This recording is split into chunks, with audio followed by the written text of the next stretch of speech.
আজকে আমরা ব্যাকটেরিয়ার জেনারেশন টাইম এবং জেনারেশন সংখ্যা নিয়ে কথা বলবো এবং ক্লাসটা আমাদের 3 থেকে 4 মিনিট হবে এবং 3 থেকে 4 মিনিটের মধ্যে আমরা জেনারেশন টাইম এবং জেনারেশন সংখ্যার বিষয়টা ক্লিয়ার করব।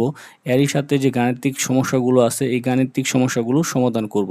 তো শুরুতে আমরা জেনারেশন টাইমটা কি সেটা একটু জেনে আসি। তো প্রথমে আসতেছে আমাদের দেখেন জেনারেশন সংখ্যা কি বা নাম্বার অফ জেনারেশন। তো একটা ব্যাকটেরিয়ার জেনারেশনগুলো হচ্ছে এরকম যে একটি নির্দিষ্ট সময় ব্যাকটেরিয়া মোট কতবার বিভাজন হলো তার হলো জেনারেশন সংখ্যা বা নাম্বার অফ জেনারেশন। মানে সহজ কথায় যদি আমরা বলতে যাই তাহলে হচ্ছে এটা এরকম যে একটা নির্দিষ্ট সময় ব্যাকটেরিয়া কয়বার বিভাজন করছে, মানে তার সংখ্যা কত গুণ হয়েছে সেইটাকে আমরা জেনারেশন টাইম বলি। যেমন যদি আমরা আমাদের জেনারেশনের দিকে তাকাই তাহলে আমাদের বাবার জেনারেশনে আমরা প্রথম এবং আমাদের পরের জেনারেশন এসে কি দ্বিতীয় জেনারেশন, এই জেনারেশন সংখ্যা আর ব্যাকটেরিয়া জেনারেশন সেম। তো এইখানে শুরুতেই এই জেনারেশন সংখ্যা বের করার জন্য দুইটা ফর্মুলা আছে, দেখেন ফর্মুলা 1 এবং ফর্মুলা 2। তো এই জায়গাটার মধ্যে আমাদের যে বিষয়গুলো একটু জানতে হবে সেখানে হচ্ছে এই ফর্মুলার এনটি বলতে কি বুঝি আমরা এন নট আর একটা হচ্ছে 2n। তো এখানে এনটি বলতে বোঝায় প্রথম সময় ব্যাকটেরিয়ার মোট সংখ্যা, মানে যখন ব্যাকটেরিয়ার আপনি জেনারেশন সংখ্যা গণনা করতে যাবেন, মানে প্রাথমিক অবস্থায় যে কয়টা ব্যাকটেরিয়া আছে তার সংখ্যাটাই হচ্ছে আমাদের এন নট। প্রাথমিক সংখ্যাটা যেটা হচ্ছে ব্যাকটেরিয়া শুরুর দিকে প্রথম যে সংখ্যাটা থাকে সেটাকে আমরা এন নট বলি। এখন একটা কলোনির মধ্যে এখানে আপনার 10টা 20টা 30টাও থাকতে পারে। তো আপনি যখন জেনারেশন সংখ্যা গণনা করতে যাবেন প্রথম দিকে প্রিলিমিনারি পর্যায়ে যে সংখ্যাটা আছে ব্যাকটেরিয়া সেটাকে আমরা প্রাথমিক ব্যাকটেরিয়ার সংখ্যা বলি।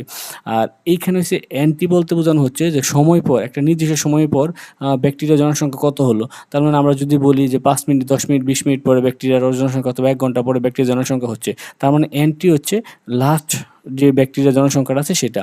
আর এন নট এন শুধু ছোট হাতের যে এনটা আছে সেটা দ্বারা আমরা বুঝবো যে ব্যাকটেরিয়ার জেনারেশন সংখ্যা মানে কততম জেনারেশন আছে সেটা। এই ফর্মুলাটা ইউজ করাটাই সবচেয়ে সুবিধাজনক, যেহেতু আমাদের ক্যালকুলেটর থাকবে না, আমরা মোটামুটি বায়োলজি পরীক্ষা থাকবে এবং ক্যালকুলেটর অনেকে নাও নিতে পারে, সেহেতু আমরা এই ফর্মুলাটা ইউজ করার চেষ্টা করব বেশি। আর যদি ক্যালকুলেটর থাকে তাহলে আমরা এই লগারিদম ফর্মুলাটা ইউজ করতে পারবো। তো এই লগের যে ফর্মুলাটা আছে আমাদের সেখানে দেখেন এই যে এনটি আবার এখানে এন নট সেম একই জিনিস, দুইটা মান বসাবেন লগের সাথে বসানোর পরে 0.3.1 দ্বারা ভাগ করবেন, যে মানটা আসবে সেটা হচ্ছে জেনারেশন সংখ্যা। আচ্ছা, এরপরে আমরা যাব আমাদের জেনারেশন টাইমটা কি। জেনারেশন টাইম হচ্ছে আরও একটা সহজ টপিক। সেই টপিকটা হচ্ছে এরকম যে একটা ব্যাকটেরিয়ার সংখ্যা দ্বিগুণ হতে যে সময় লাগে সেটাকে আমরা জেনারেশন টাইম বলি, দ্বিগুণ। তার মানে এইখানে আমার একটা ব্যাকটেরিয়া আছে, সেটা কি হলো, দুইটা ব্যাকটেরিয়া হইলো। এখন কত সময় পরে হইলো সেটাই হচ্ছে আমার জেনারেশন টাইম। এখন যদি বলা হয় যে 20 মিনিট পরে একটা ব্যাকটেরিয়া থেকে দুইটা ব্যাকটেরিয়া হচ্ছে, তার মানে 20 মিনিট হচ্ছে তার জেনারেশন টাইম। তো সেটা বোঝার জন্য আমাদের ফর্মুলাটা আমরা হিসাব করবো কেমনে, জি সমান কি আছে টি বাই এন। এইখানে টি হচ্ছে কি দেখেন, জি হচ্ছে কি জেনারেশন টাইম আর টি হচ্ছে আমাদের মোট সময়, কতক্ষণ সময় লাগছে সেটা, এবং এন হচ্ছে আমাদের জেনারেশন সংখ্যা। এখন অনেক অঙ্ক করার সময় যদি আমাদের জেনারেশন টাইম বের করতে বলা হয় তাহলে এই এন এর মানটা দেওয়া থাকে না। এই এন এর মানটা কিন্তু আমরা আগের ফর্মুলা ইউজ করে কি করব, এন এর মানটা বের করব। এটা কিন্তু আমাদের একটু মনে রাখতে হবে, যদি এন এর মান দেওয়া থাকে তাহলে ভালো, না দেওয়া থাকলে আগের ফর্মুলা ইউজ করে আমরা এন এর মানটা বের করে নেব। আচ্ছা, এরপর আমরা একটা উদাহরণে যাই। উদাহরণটা হচ্ছে এরকম যে ক্যালকুলেশন অফ এক্সাম্পল। ধরুন আপনি 10টি ব্যাকটেরিয়া, মানে প্রথম দিকে আমাদের শুরুর একটা প্রিলিমিনারি পর্যায়ে আমাদের ব্যাকটেরিয়া আছে কয়টা, 10টি ব্যাকটেরিয়া একটি মাধ্যমে রাখা হলো, মানে আমরা একটা মাধ্যমের মধ্যে রাখলাম। সেটা 2 ঘন্টা পরে মানে টি পরে দেখলেন যে মোটামুটি কয়টা ব্যাকটেরিয়া হয়েছে, 320টা ব্যাকটেরিয়া হচ্ছে, মানে সর্বশেষ ব্যাকটেরিয়া হচ্ছে।